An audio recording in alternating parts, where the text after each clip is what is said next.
شما همراهان همیشگی ایرانیان تیوی به کانال خودتون در یوتیوب خیلی خوش اومدید.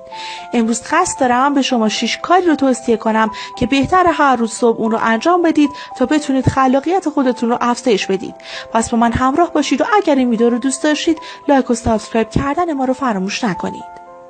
مورد اول، آب بنوشید. برخیز و بدرخش. اکنون زمان بیدار شدن از خواب است. وقتی از خواب بیدار شدید کمی بایستید و سپس به آشپزخانه بروید و 1 لیوان آب بنوشید. آب نه تنها به شما این امکان را می‌دهد که بتوانید چشمانتان را باز نگه دارید، بلکه اکسیژن را از طریق بدن و مغزتان به جریان می‌اندازد و ذهن و روح شما را برای مقابله با کار بعدی آماده می‌کند. نوشیدن حداقل 2 فنجان بزرگ آب بعد از بیدار شدن از خواب توصیه می‌شود. 76% از بافت مغزی شما آب است و بدن شما در صبح کمبود آب دارد. این به این معنی است که مغز شما در فرآیند سوخت و ساز کم می‌آورد. آب آشامیدنی به هضم خوب اجازه می‌دهد و H2O را به تمام سلول‌های بدن شما از جمله مغز شما می‌رساند. بسیاری از مردم عقیده دارند که صبح بعد از بیدار شدن از خواب خوردن نوشیدنی‌هایی همچون قهوه و چای بسیار مفید است و باعث عملکرد بهتر آنها در طول روز می‌شود، اما این کار کاملا اشتباه است. زیرا پس از بیدار شدن از خواب معده شما کاملا خالی است و با نوشیدن قهوه احتمال وقوع اسید معده و اضطراب و از دست دادن اشتها در شما وجود دارد. مورد دوم، دوش گرفتن. دوش صبح دارای چند جنبه ضروری است که میتواند حسهای خلاقانه شما را تحریک کند. در گذشته فکر میکردم که تنها شستن صورت باعث میشود انرژی زیادی را بگیرم و در واقع خواب از سرم میپرد، اما شستن صورت به تنهایی کافی نیست. سعی کنید از آب گرم برای بخش زیادی از دوش خود استفاده کنید، همانطور که برای پوست شما بهتر است. دوش گرفتن صبح نباید طولانی شود و تنها برای این است که در طول روز احساس راحت تری داشته باشید. دوش صبحگاهی یک راه عالی برای بیدار شدن از خواب است و شما را آرام نگه می‌دارد. تراوت آب به فرآیندهای شناختی شما کمک می‌کند تا آرامش تجدید و احیا شود. مورد سوم، گوش دادن به موسیقی. موسیقی ضرب و شاهد به زندگی من است. هر روز وقتی که سپیده دم در روز قرار میگیرد، من در موبایلم بازی میکنم و موسیقی گوش میکنم و سعی میکنم آنها را حفظ کنم. متن و صداها باعث تحریک آبهای خلاقانه در مغز میشود و شما را در خلق و خوی قرار میدهد تا عشق را در هوا احساس کنید.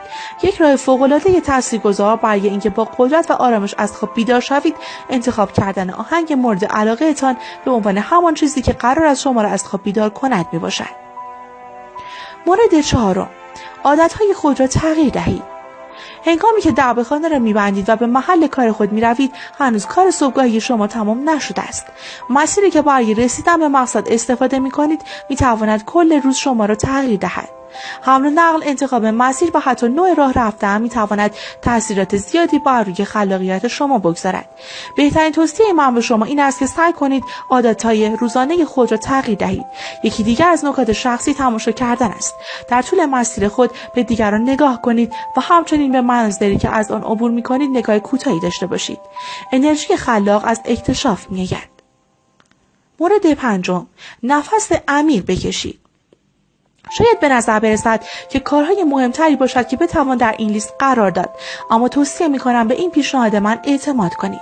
اگر اکنون از شما بپرسند که صبح پس از بیدار شدن از خواب چند نفس عمیق می‌کشید، چه پاسخی خواهید داد؟ به احتمال زیاد جواب را نمی‌دانید و یا تاکنون اصلا برایتان مهم نبوده است. کلینیک پزشکی این نتیجه ای را اعلام می کند که روی 300 نفر از داوطلبان آزمایشی صورت گرفته. طبق گزارش منتشر شده در روزنامه رسمی، در این آزمایش افراد داوطلب برای مدتی از طریق اینترنت در یک برنامه تحت عنوان برنامه مدیریت و کنترل استرس ها از طریق مدیتیشن و تنفس عمیق شرکت کردند. تنفس عمیق مؤثرترین راهکار برای کاهش استرس و آرامش پیدا کردن است.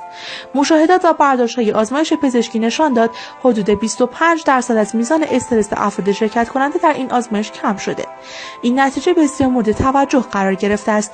وقتی از شدت استرس ها کم بشود، افراد می توانند توجه و کنترل های لازم را در مورد بیماری های قلبی، چاقی، دیابت و سردردها داشته باشند.